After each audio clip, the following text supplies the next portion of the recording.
Welcome or welcome back to Solidarity on the Bench, a podcast for 20 somethings by a 20 something. I'm your host, Katie Yu, and on this podcast, we talk about everything and anything with a focus on mental health and personal well being. New episodes every Tuesday at 11 a.m. PST. I am joined today with Andrew. He is a very recent kind of content creator in the mental health space, 16 years old, high school student, and creating the most incredible content surrounding like men's mental health and teenage mental health. So I'm really excited to have you on the podcast and to kind of get to talk with you today. Hi, I can't wait. I'm so excited. So, for the people who don't know you, could you just give me a brief overview of who you are and what you do in the online space? Yeah, you gave a pretty great synopsis. I'm 16. I'm a junior in high school. Um, and I guess what I do in the online space is I talk about healing because I'm healing with Andrew. And so I guess it's kind of this idea of healing is feeling the deep, dark, beautiful parts of healing because it's oftentimes reflected as, oh, healing is this beautiful concept, and it's really not. We both know that it's a very dark and dirty place. And so it's kind of highlighting that while also being able to showcase the beautiful parts of it simultaneously. So that's kind of what I talk about in the sphere. As well as targeting more of the youth audience because not a lot of creators talk about it specifically. Yeah, and I have to say something that was extremely impressive to me right off the bat was when I found your account, I don't think I realized how young you were.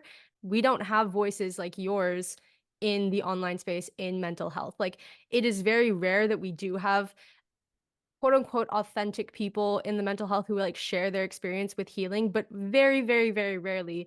I can maybe name one other person, not even off the top of my head, that is your age and shares what you do. And so I think that is incredible to highlight. Like, not only are you advocating for teen mental health, but like you are a teen as well, and you're able to do it so eloquently. Coming from you is like the biggest compliment. I have to say this now. You're one of my favorite creators. I've followed you for months. And so being able to like see this and being able to talk to you is like the coolest thing ever because I truly appreciate you and your content. And for you to say that I have great content and this amazing space means the world to me. Oh my God. Well, the feeling is so totally mutual. In the name of Solidarity on the Bench, in 2024, I'm asking all of my guests to answer this one question. And I'm doing it because I think that there's so much shame and stigma in the mental health space around asking for help. And to normalize that, I want to ask everyone who comes on the podcast, when is the last time you asked for help, just to show that it is a lot more common than we think. So, when is the last time you've asked for help? That is a hard one. Holy crap, you're hitting deep Sorry, from the sorry. beginning. Oh my God, do not apologize. That is an amazing question. I think recently. I guess the last time that I asked for help was like probably a month and a half ago. And that was with my parents. And I had a huge mental breakdown in front of my parents, and that was rough. And I was like, I need help. It isn't working.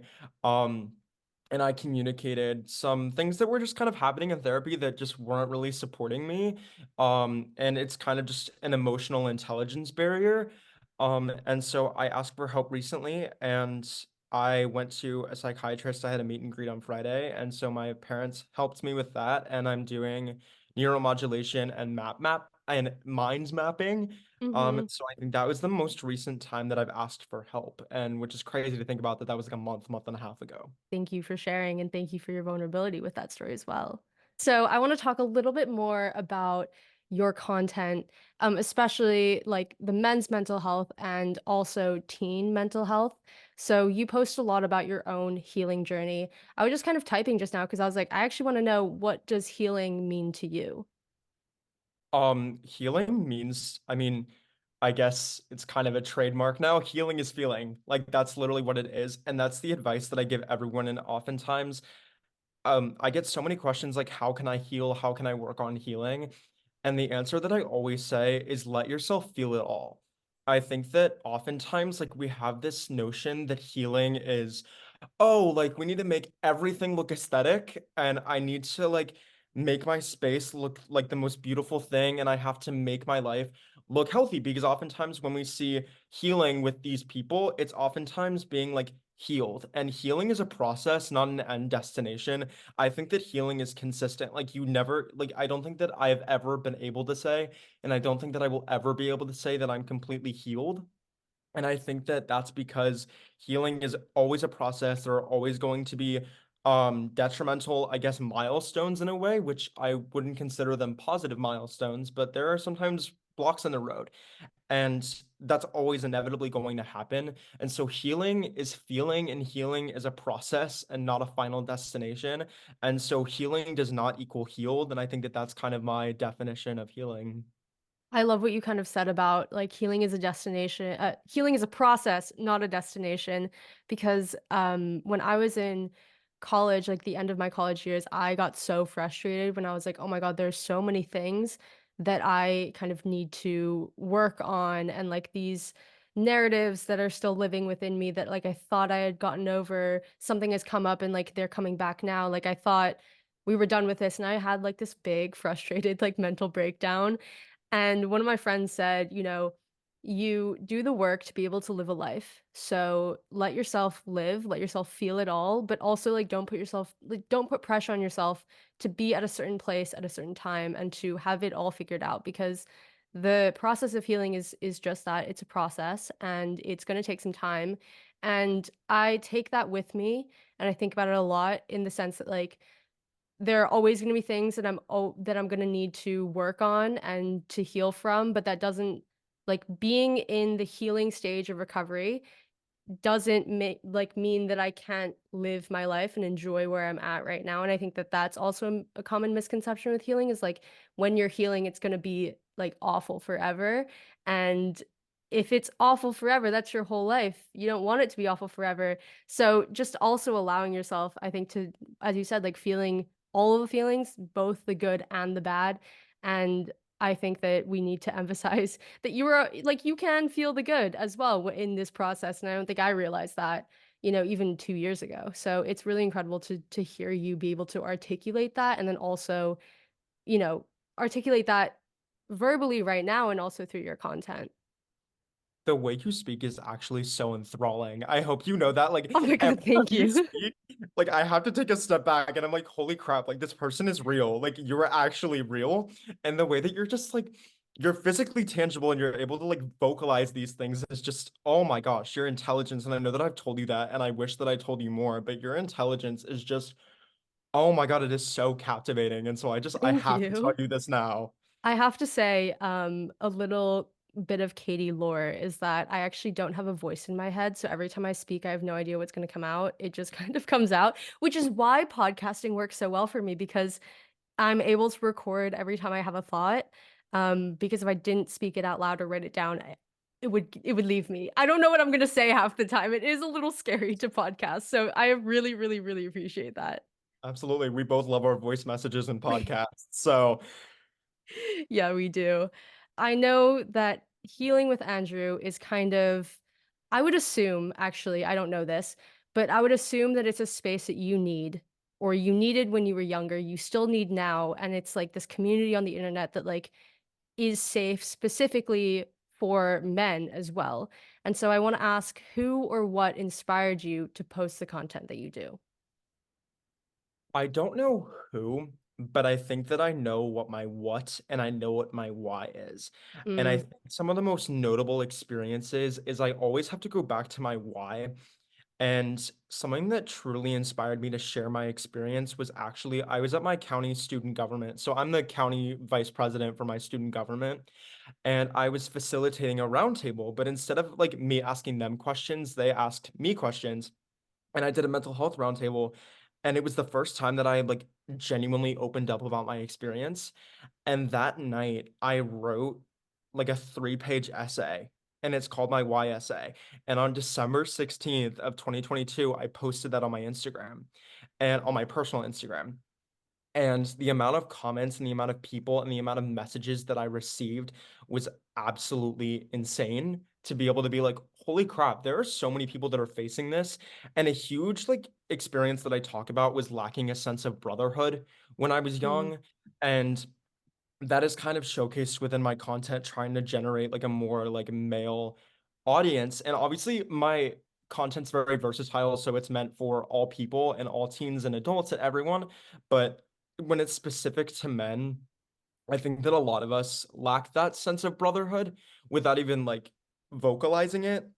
And I think that's something that even with your content, when you posted that video that went like crazy the other day, like when you said to those that don't have their girls yet, and that really resonated with me, but more in like a male context. And when I was growing up, I did theater for 11 years. I did theater from the age of 4 to the age of 15. I was singing, dancing before I could even walk. And so, when I did that, there was obviously this preconceived notion that I was gay. And do I blame people for thinking that? Not necessarily. And it generated a more feminine conduct. And essentially, what ended up happening is through my middle school years, I was avoided like the plague. Like, that's Mm. what it ended up being.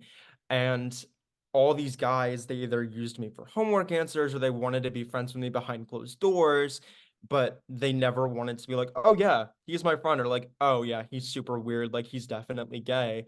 And obviously I don't have the most masculine deep voice, and yet I'm kind of annoyed by this perpetuated idea that like this is what defines a man. This is like, and I think it's just kind of crazy, and we see that societally even now. And so that was kind of a big notable experience where I was just like, I lacked this sense of brotherhood, and so I want to create this sense of brotherhood that I never got. And I mean, even to this day, I'm almost 17, and I still don't feel like I have like a group of guys. Like I don't have that group of guys to go hang out with on the weekends. And so creating this online space where it feels like family and it feels like brotherhood and it feels safe for guys, because a lot of times we confine our thoughts because we feel small when we talk about them and we don't like being vulnerable. But I think that when we are open with being vulnerable and okay with the idea of being vulnerable, we open up the space for other people to do so. It creates a ripple effect.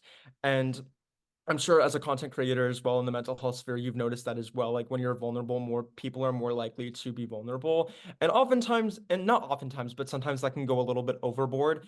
But I think that when we open up that space to be vulnerable, it's amazing. And so creating that sense of brotherhood was something that I had in mind the entire time. And I'm so glad that that is coming through in my content. So yeah, I'm sorry. That was a really, really long answer. No, never apologize for rambling. This is a podcast for a reason. Everyone wants to hear your stories and hear your voice. So don't shut yourself down because like you're worried about taking up too much space. Like this like is a place where you're allowed to take up that space.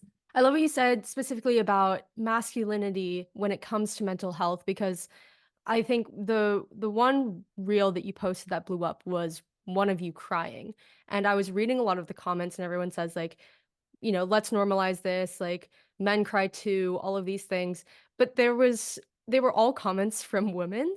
And it's so like outwards society wise women are like yes it's normal let's let men cry but then there is this internalized masculinity and like this toxic masculinity like if you cry if you show feelings you are less of a man and what I love is that you are kind of breaking down that barrier and meshing like what would be normally very masculine traits like working out and bettering yourself in those ways and being strong and powerful with the soft and vulnerable side of emotions and of mental health.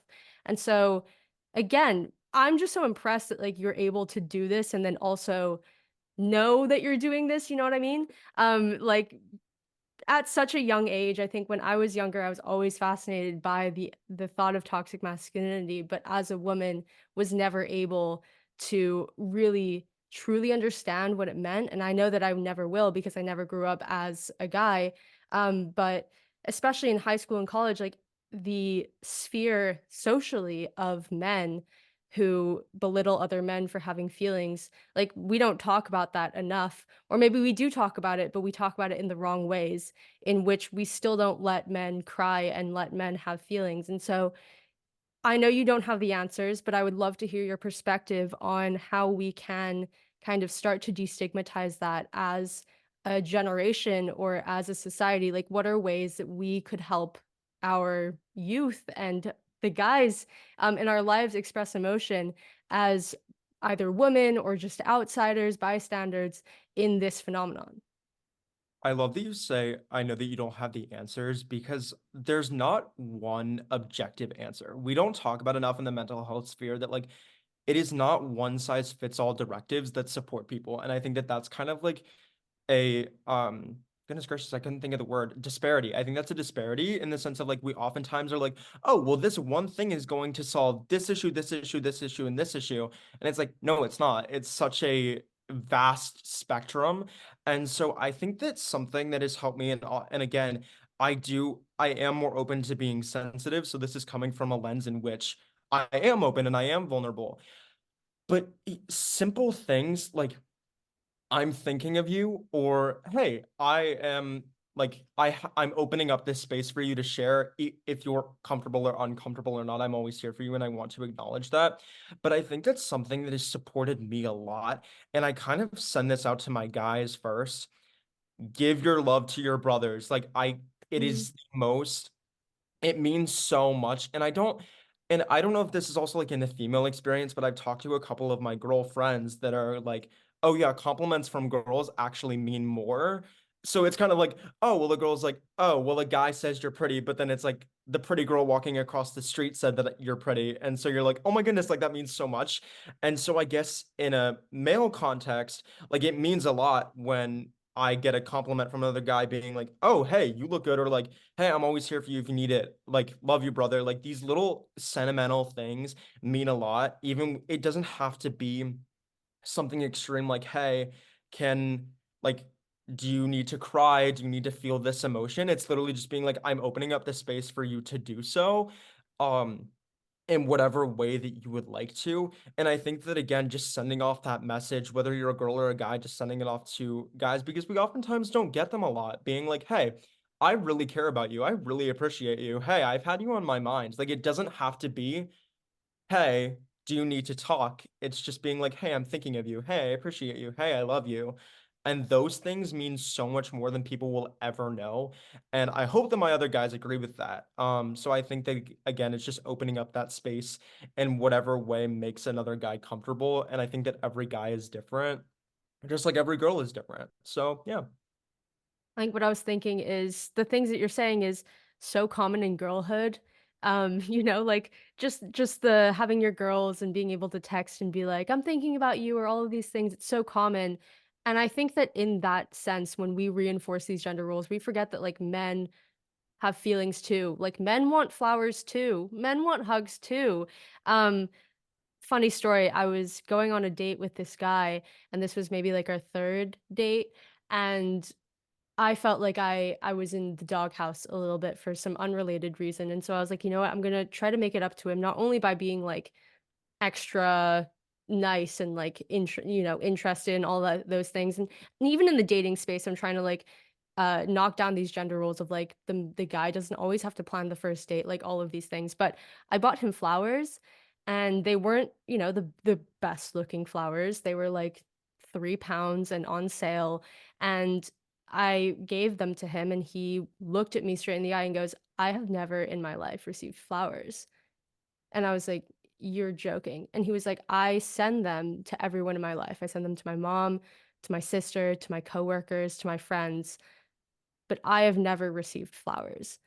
And then later that evening, we were over at his place. It was not even raunchy like that, but like we were over at his place and I taught him how to take care of the flowers. And he was like, I don't even know what to say.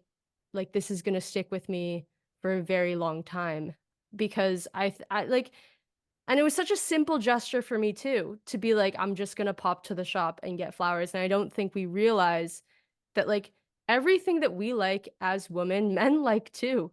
And not because, they're men or because anything else, but because that's like a basic human gesture of like interest and of support. And so really, by knocking down these gender roles and these barriers and these toxic masculinity, it really is just like, okay, let's realize that like masculinity affects, guys as much as it does girls. And a great podcast that I always listen to is called Man Enough by Justin Baldoni.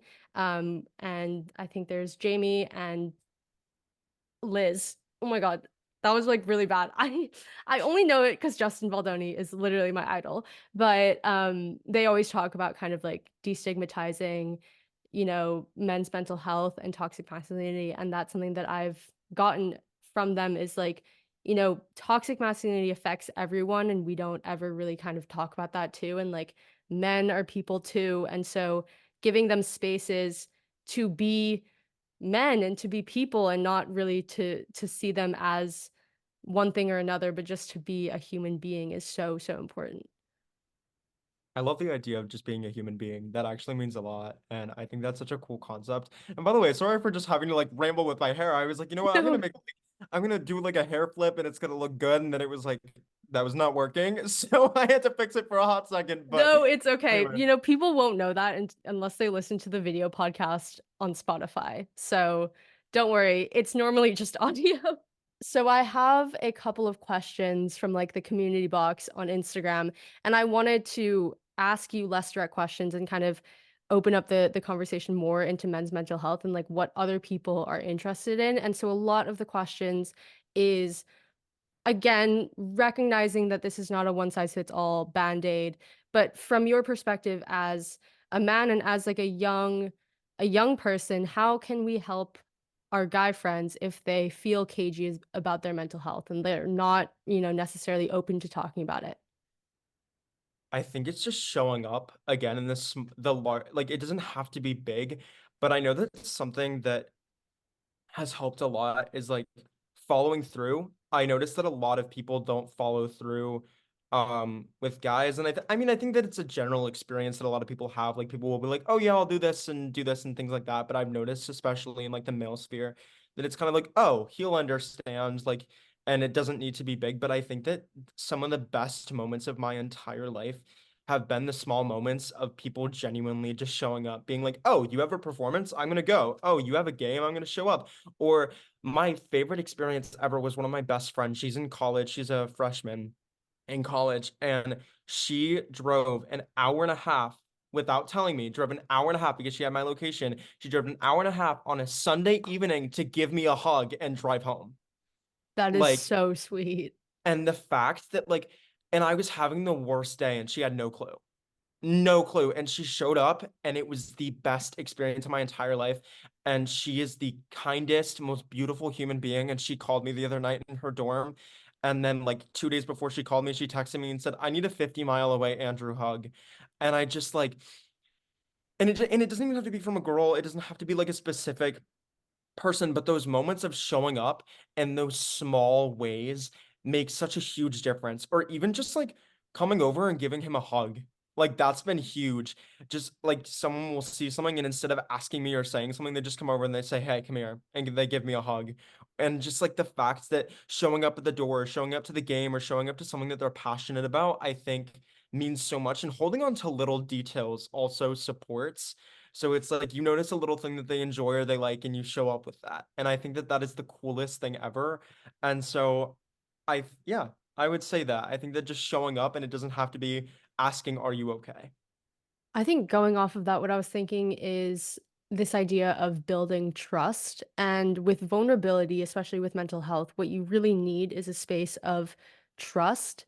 And if you don't do all of these small things that Andrew was just talking about, showing up physically at someone's game or giving them a hug or checking in, how do you expect someone to want to open up to you emotionally? Like asking, are you okay? Like, this is a space where you can talk. Sometimes there's this mental barrier of being like, but if I, really tell them what's going on, if I show that I'm a human being, maybe they're not going to like me. Maybe they're going to think I'm too much. But by continually showing up in the small ways before you even like seek to extend that hand, that is a way where you can make kind of asking for help and talking about mental health a lot easier for anyone, not just guys, but like any human person. I agree. That's amazing. So I have a lot of questions from the community box that was kind of more along the lines of, how do I reach out without my friend getting mad or freaking out? And I know we just kind of talked about showing up, but is there anything else, maybe like big or small, that you think would really benefit like being added to this conversation? is this in the context of like, so asking, like, are you okay without someone getting mad? Yes, yes. Okay. So I think that I put this on my story and I think that it's applicable to so many things. And it was like, what is the best advice you've ever gotten? And it was like, perception becomes reality, despite how falsified it may be. But I guess in this context, it might be like, perception becomes reality no matter the intention. And so I think that no matter your intention of what you're doing, it can go either way. And that's where it gets difficult. I think it's not necessarily like asking if you're okay. Like, I don't think that that's hard for people. I think it's questioning the reactions. And so I think that it's, like I said, I guess this is where the like noticing small things becomes applicable as well, being like, how do they react to these things and how could this translate to something else? And I think that if you're able to couple if you're able to couple the happy moments or like just showing up at like those big and small things and bring them together, again, it's building a foundation of trust. And I promise, like specific to guys, if you're able to create a foundation of trust, you will know. I think that Mm-hmm. that's like that, like you will know with guys because as like we're pretty straightforward. I'll say that. Like, as much as we hide things, once you create trust, it's like you're solid. Like, you're literally solid. So, I think that you will know when you are at a level to have the capacity to ask them and if they will have the capacity to answer because they will let you know in one way or another. And so I think that that's where it's like more of monitoring behavior, seeing small things within people, their reactions. And I think that's, again, I keep using the word applicable, but I think that's applicable to so many areas of life, not just men. And so you will know and it will be okay to ask and you will know when that moment is. I love that. And again, I think that I sit here and it blows my mind that like you're here and we're having this conversation and we're kind of pushing the needle forward in talking about, you know, toxic masculinity, men's mental health, teenage mental health. Because one of the reels you posted was like, you're too young to be going through all of this. You're too young to be feeling all of this. And I know that for me, when I was in the depths in the trenches of high school, like I was too young to be going through a lot of what I was going through, but yet I was still going through it. And knowing that I'm not alone in that experience is really, really helpful. And just so impressed with your ability not only to articulate kind of like what you're going through, but also all the steps in which not only with your healing page, but like with working with like the government and all of those groups that you're doing and the roundtables and everything that you're doing, like you're pushing the needle forward. And I think that like it's really cool. And I just want to stop and be like, wow, like this is cool. Like it is cool. That means the world to me. Thank you so much for that. Yeah, I want to go back to talking about kind of like mental health and social media. This is something that I was personally and like academically interested in was earlier this year. I kind of talked about that on my podcast, but I was like, "Oh my God, I'm a mental health influencer." But there's this kind of niche in mental health influencing where like everyone loves when you're not doing okay because it is this like aspect of being relatable and you're Mhm. being authentic on the internet, but at what point are you just kind of parading that you're not doing okay? And then also knowing that that type of content does well, I kind of found myself forcing myself into this depressive this depressive headspace, being like, but this content does the best and like no one wants to see me thrive. And I want to talk a little bit more on that and your thoughts on that, especially as kind of like a newer mental health creator.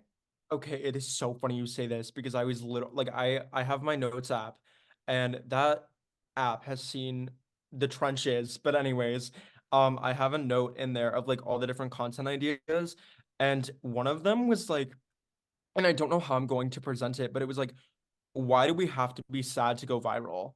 Like, and I think it's such a specific thing. But like I said, like the video that went viral was a 15-second clip of me absolutely sobbing my eyes out at 10 p.m. in my bed.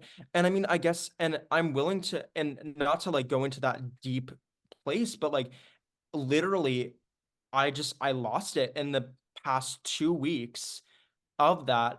I lost a friend. She passed away, and I was supposed to see her the next day. And she said that she was inspired by me to create a mental health club at my school. And I was supposed Wow. to see her the next day for a mental health meeting. Like she Wow. was like, I can't wait. And she was like, I can't wait to apply to your mental health committee. And she got on, and I selected her. And then I didn't get to see her, and I lost her. And and then I was put in the hospital for my breathing incident. Then my mom was put into the hospital because she just woke up with like the worst kind of pain and I can't even explain. And so it was like I just lost my mind and it was just like that went viral. Like out of every video that I have made after like and it's like it's always the videos that like and this might be the same with you. Like the Instagram algorithm is so weird. It's so funky, but it's like the ones that take hours to make, that take hours to edit, that took Hmm. hours upon hours to film, that get barely reached 1,000 views on it, and then it's like the second that I'm losing my mind, the second that I'm not doing well, it's like that's what does well, and it's like you can see on it was there was only one video that there was one video that did super duper well that was like positive, but the two videos that are pinned that have done like insanely well are both like really kind of like depressing videos. And it's just kind of like, wow, like we're in a generation of people that are just really in the trenches and it's sad to see. But I think that there's this underlying sense of like, I'm not ready to get better. And, Hmm. and I think that's such a specific feeling, but like we see healing, but then it's like the sad content that gets put out and that's what gets put into the algorithm. And it's like, yeah, there's this part of me that is like, I want to post this, and to what degree is it authentic? Because there are moments that I'm doing super well and there are moments that I'm not. And it's okay to reflect both of them, but I can't just solely post those depressive moments and those moments where I'm feeling these deep feelings. And so I think that it gets really difficult trying to decipher what content should I put out there? Is this authentic to me right now? And when I post those like sad videos, I have to be and this sounds horrible, like I feel like I have to be in a sad mindset to post it. So it like lays in my drafts, and then the second that I'm sad, I'm like, okay, this is authentic to me right now. And so I'm gonna post this now. And it's like almost like gaslighting myself into being like, okay, this is authentic now, so I have to post this now or else it's fake if I'm super happy and then posting this sad video. And it's such a weird cycle to be stuck in. And I'm sorry if that like didn't answer the question, but I guess that just kind of like puts into perspective. Like I didn't even realize that was an issue. Like I did not realize again, I literally had 470 followers and then that video blew up with me crying and I was like, okay, so then what do I need to do to go viral again and again and again and again and again? And then I'm like, holy crap, like maybe I actually kind of wish that I had a slower growth. And so yeah, sorry, that was again a really long answer, but I mean, it's something that I feel like no one wants to talk about, especially in the mental health space, because having a platform is seen to be such a positive thing. And not that it's not a positive thing, but to gain so many followers at one time for one specific view of who you are, people are following you because they want more of that video. And if the videos that are going viral are of you being sad, then people are going to want to see you sad. And I think it took me a while to recognize that, like, I used to get I still have a lot of unfollowers. Like, even if I'm net gaining followers, I have a lot of people unfollowing me. And I'm realizing that that's not necessarily a negative thing, is because sometimes they're following me because they want to see me post more of content that makes them feel comfortable, which is me not being okay. And so, me posting things that are on the complete spectrum of emotions, both happy and sad, in what you're saying is like what is authentic to me at the moment, people don't want to see that because they kind of want other people to validate that you don't have to be okay and that, like, you can be sad all the time. And that is, sure, if you're not ready to step into like healing and you don't want to think about your mental health yet, that is okay. I will gently nudge, but I can't force. But I'm realizing that, like, my brain was telling me, okay, you're seeing all these unfollowers. The videos that are going viral are the ones of you sad. Therefore, you must be sad all the time to go viral. And it was so damaging on my mental health. And I was like, when I was happy or theoretically pretending to be happy on the internet, wasn't doing well. Like, wasn't doing well for months and months and months. And the minute I was like, guys, I'm struggling, I'm depressed, I can't get out of my bed. And that was what was authentic to me in the moment and like actually authentic and not me plastering on a happy face, did numbers. Did numbers like my account hadn't done in months. And it's like, okay, I understand, social media theory, like the dopamine hit of the algorithm favoring you. It's gonna like make you feel some sort of way, but like there is so much pressure on content creators, especially ones that talk about their mental health, to kind of not only parade their mental health, but also feel like they need to always talk about when they're sad because it's the most relatable and it always does the best. Exactly. No, I 100% agree. And I think that that's where there are just times that it's like there are moments where those deep, dark moments are not meant for the internet. And it's just kind of, and I think that a line that also isn't talked about is there's like, I've seen a difference between different kinds of followers. Like, I've seen the ones that are like, oh my God, are you okay? Like, I'm so sorry you're going through this. Like, I'm here to talk whenever. And I'm like, yes, I very much like, I truly appreciate that. But like, this space is to resonate with people, not from other people that attempt being my therapist. Mm-hmm. And then there's like the ones that, and we've talked about this before, the ones that kind of do like a lot of trauma dumping because they don't have the space to do so. But then Mm-hmm. it's also kind of like we're not robots, like we are actual people, and it is damaging. And so we've talked about having to be in this space of like I have to be in a good mental state to be able to like talk. I mean, like see these messages and read these messages because there are people that talk about it and it's like being an empath, I so badly want to help all of these people, but realistically, like I can't support 35,000 people individually, and that's I think that what my content tries to serve, like that is meant to be there for people. But I think that I've just noticed a huge difference between the kind of people that are following, and that kind of is a hard it's hard deciphering what kind of content to make when everyone is so different, um, while simultaneously trying to unify them. So that's a very specific element of that. But It is a very specific niche problem that I think is only applicable to people who post about their mental health. Our mental health is so volatile. I don't know about you, but I go through good mental health and bad mental health in the same day. And so when you're talking about things being authentic to you, it could be authentic to you an hour before, but not in this hour. And so recognizing and showing up and showing people that like you are a human being as well has been really helpful.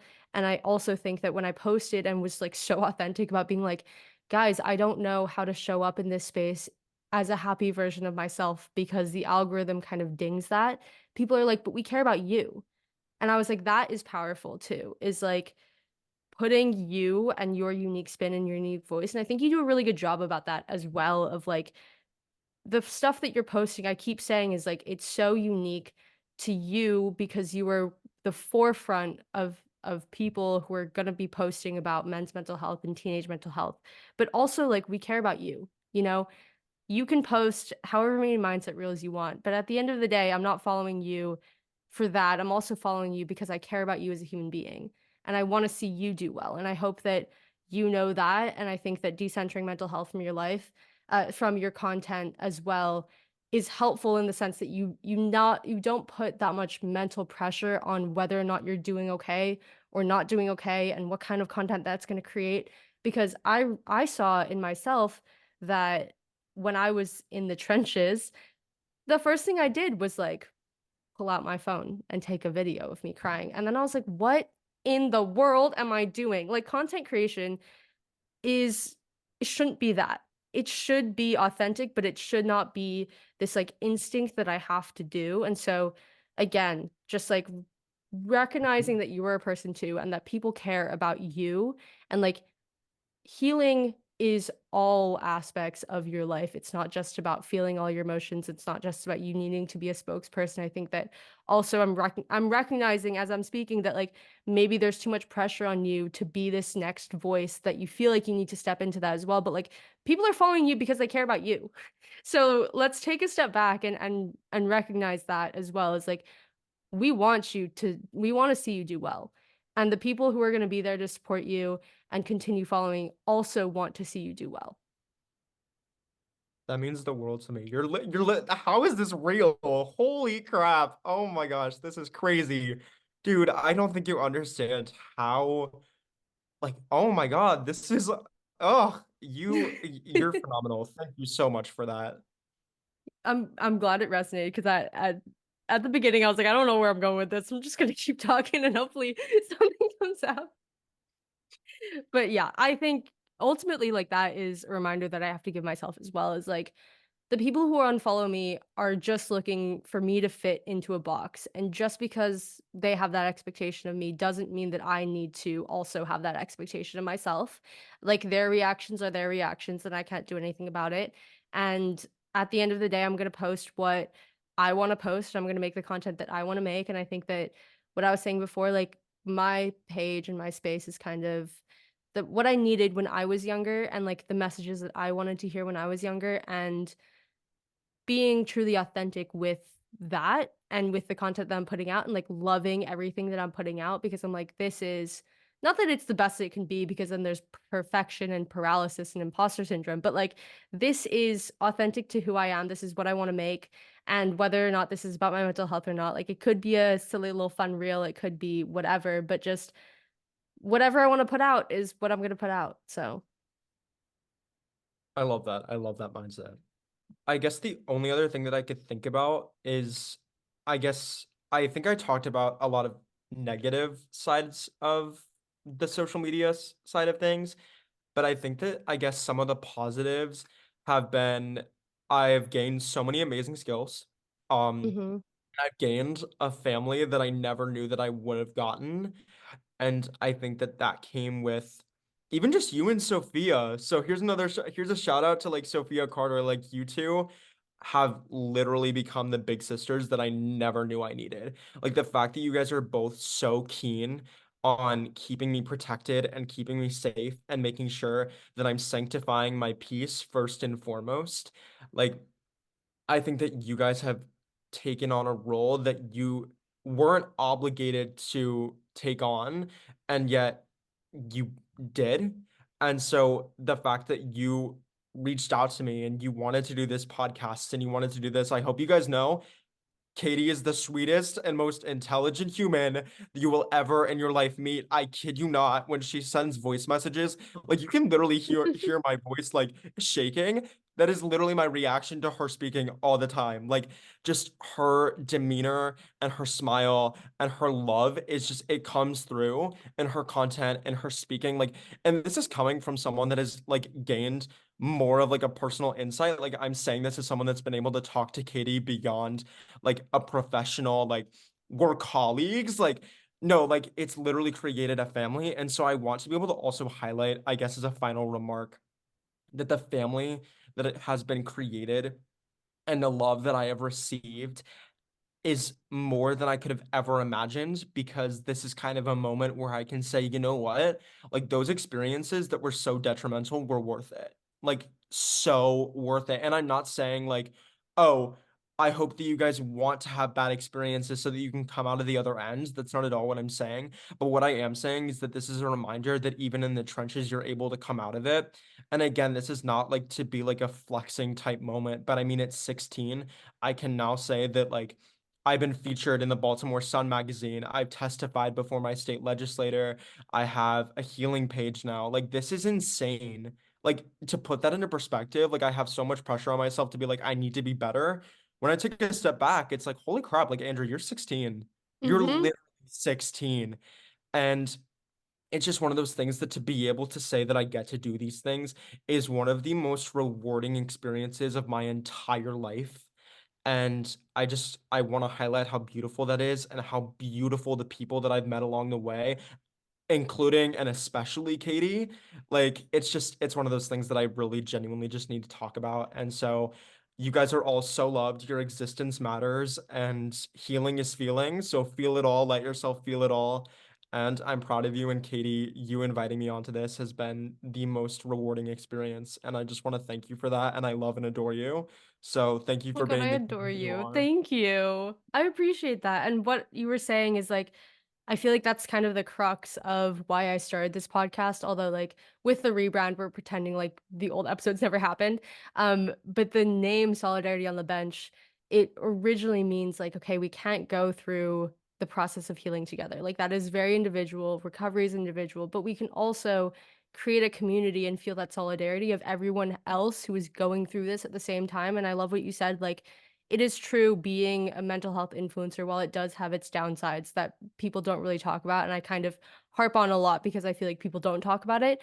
The upside is you get to meet these incredible, amazing people who have gone through the trenches, who are still going through the trenches, and you get to learn from them and their experiences and have discussions like these and like really, increase your own emotional intelligence and push the needle forward on discussions like this. And there is so much good that comes out of social media.